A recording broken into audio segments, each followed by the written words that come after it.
Good morning. It's Tuesday live with Drjj from the Anam Cara Prayer Corner. Reading from Psalm 146. The Lord sets the prisoners free.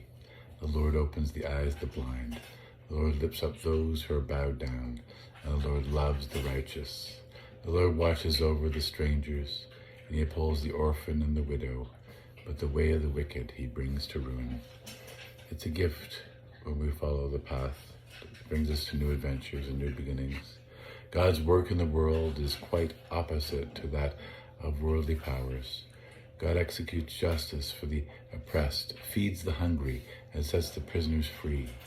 Presumably the oppression is by powerful humans who order a society that some people are hungry and who imprison others.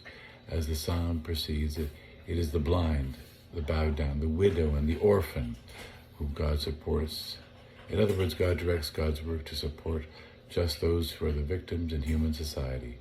The deep happiness promised by God comes ultimately through the actions of God, and earthly princes and others may be agents of those divine actions, but there is a limit so that when they can do in seeking to find out needs met by God, we are also called to be agents of God's good action in our world. God uses us to work for justice, feed the hungry, and bring sight to the blind, both physical and spiritual. Love the righteous and watch over strangers, orphans and widows.